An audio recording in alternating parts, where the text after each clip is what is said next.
welcome to another episode in this video series. Today we have two special guests, of course, Greg Reffner, the CEO and founder of Abstrakt, and then we have a returning guest, Saad, who is the founder and CEO of Tech Stack Advising. So today we're diving into tech stacks. We're going to talk about how and when to revamp yours, how to get new projects approved, as well as the hot new topic of AI. So let's dive in, shall we? All right, Adam, first question going your way. How often should companies evaluate their tech stack? Is it something they should do on an annual basis or an ongoing effort? What are your thoughts on that? Oh boy. All right, so this is a question I get all the time. I'll keep it short. So I think your tech stack should be constantly monitored, but not necessarily evaluated. So I'll explain what that means. So what should constantly be evaluated is your people and process. And once you've identified the right people and process mix, make sure your technology can empower that. And if your technology is falling short, that's the time to potentially make the change. So monitor over evaluate. Interesting. I like that. And the people and process things. Yeah. Greg, what are your thoughts on that? I would add just a little bit to that. There's a concept called Moore's Law. Some argue it's a little outdated, but it's essentially that the rate at which technology advances doubles every year. And so if we look at how fast technology evolves, that should maybe correlate to how often you're looking at what technology could be available for you. Again, monitor, I think, is the appropriate word Adam uses.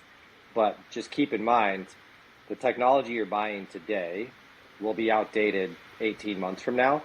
And so it almost becomes this part-time job of somebody to pay attention to what's going on, because, before you know it, your decisions you make today might actually be hurting you from an efficiency standpoint 18 months from now if you're not paying attention to what's going on in the market and just how fast technology is evolving. One of the things we do for our clients is we ask our vendors, right, the ones we're considering, we say, how much of your revenue are you dedicating to R&D? I think that's a really good indicator of, okay, how quickly or when are we going to have to pivot away from the vendor we're choosing?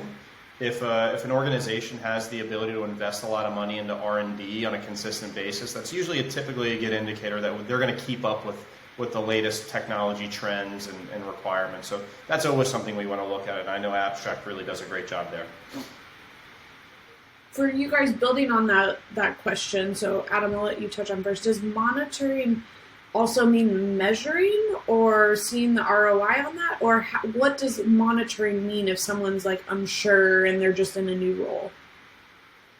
Yeah, I mean, I think when you monitor your technology, you just, to tie it back again to people and process, and let's maybe focus on process, right? So the process for servicing your customers, whether it's on a sales or service perspective, you're always going to be looking at improving your metrics, right? And technology is always going to empower that. But as you continue to really look at your process, really say, okay, don't be shy. Dream up the best possible process scenario you can possibly have. See if your existing technology can meet those requirements. And again, if not, then it's time to evaluate. So I guess evaluate is really the next stage in monitoring. For sure. I like that. Okay, so going back last time, Adam, we talked a lot about like call centers, financial services companies, and tying revenue to their goals. How does that play when it comes to investing in new technology? Yeah, I think that's a good question. I think the landscape has changed a lot recently, right? With the macro environment, priorities have shifted. ROI has to be there, right? Of course, it always does. But now, today, it's easier to get software projects approved when you can tie the ROI to revenue or growth. If you have a revenue or growth story, it's going to matter more than, unfortunately, it's going to matter more than metrics like CSAT and NPS is what, a lot of the traditional contact centers talk through. So I hate to say it, but the C-suite will say that they believe CSAT and NPS are very important to them. But their actions of prioritizing revenue and growth projects over CX projects really tell a different story. The best way to really get these projects approved is to figure out how to tie your project to both revenue and efficiency and cost savings. That's probably the best mix. Greg, do you have any thoughts on that or examples? Yeah, it's so funny you say that, Adam, because so many of our customers, when we talk to them, they're in that CX capacity, and they're maybe struggling. Like they kind of jokingly say, I don't have the budget. And I'm like, okay, well, let's talk about budget. Like, by no budget, I mean no budget. And so we have to sometimes get creative with, okay, how do we turn this into a marketing line item? How do we turn this into a sales line item? And it definitely, to your point, if we can impact the top line as well as the bottom line, then it becomes a no-brainer. And luckily, with some of the advancements in technology, you're seeing different pieces of technology in the tech stack be able to impact both. Whereas it used to just focus on like top line growth or improving operational efficiency. Now you got to have both, and you need to have examples of both when you're looking at making the business case. So I think definitely have to do top line and bottom line. Absolutely. And I don't think we don't have to go crazy with it. I think, I like to use the 1% rule, right? If we can increase your conversion on sales calls by 1%, what does that look like for you? If we can increase efficiency by 1%, what does that look for you? And so when I bring a 1% business case to a CFO, I never have them fighting me about it. Because it's believable. 1% is believable. And if we can find a good enough and compelling business case with 1% improvements, then maybe it's not the right fit. I like it. And 1% is achievable. It's doable for a lot of people too. Yeah. So building off this, go ahead, Greg. I was going to say, how often is that 1% something like, kids? That's just not something where I'm like, ooh, let's put 1% forward. Like, that's not my first gut reaction to put that forward as like the number. But when you're talking tens of millions of dollars, hundreds of millions of dollars, 1% is a lot of money, actually. And so I'm going to try that sometime. Yeah, I mean, it's the talk track is, hey, we're all here talking because we believe that this software, new process, new software is going to move the needle in a significant way. But worst case scenario, we only improve 1%. What does that look like? And for any kind of C-level executive, it's all about risk profile. And so if you can build a business case that makes sense on 1%, then the risk virtually diminishes. Yeah, I like that. I like that a lot. That's smart. Thank you. So building off that, because we talked a little bit about the why, set it up. Now we are kind of diving into the how and why metrics play part and all that. So let's transition to AI a little bit. So it's going to be here for the foreseeable future. I mean, obviously we believe that here at Abstrakt, but I know, Adam, you're seeing it as well. What are successful call centers and companies doing to leverage this type of technology? Yeah, so obviously a very hot topic right now. Personally, I'm a firm believer in utilizing AI for the contact center for a number of use cases. Tying back to the concept of revenue, we're seeing amazing and realistic use cases for sales-based contact centers where AI is providing next best action coaching in real time to sales reps to increase their conversion and close rates. And we see that happening in financial services. We see it happening in healthcare, but mainly financial services. It's amazing to watch. And obviously, if you want to get your business, your project approved with a business case, again, tie it to revenue. But it's always good to diversify the use cases across the business.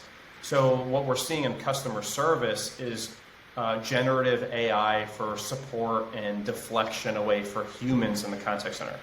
So what we're doing is we're improving the customer effort scores. We're decreasing human capital costs. So with all those different use cases, and we're seeing it happen in real time successfully, AI is here to stay, and I think we're just now scratching the surface. Greg, do you want to add to that? I know you probably have some thoughts from either customer side or from us as a company. I mean, it's I think we all agree it's not going anywhere. It's interesting you talked about like the human element, Adam. We're trying to contain using AI and technology to bring as much containment as possible for that customer experience before we have to move them into a human. Eventually, they do get to a human, and so it's how do we, get the human leaning on or leveraging AI. So we're a firm believer that as of today, right, you should use AI to contain that as much as possible. But then once you get to a human, don't just leave the human, to fend for themselves. Use AI to help the human as well. Because I still, when I'm frustrated with my chat experience in my banking portal, I still end up pressing 0 to talk to a customer service representative. And so my expectation is that they're going to be able to answer my questions more effectively, and especially if they're enabled with AI, they can decrease the amount of time I spend on the phone with them. It's a win-win for everybody. Agreed. So we talked about those are what successful companies are doing. What about the misconceptions?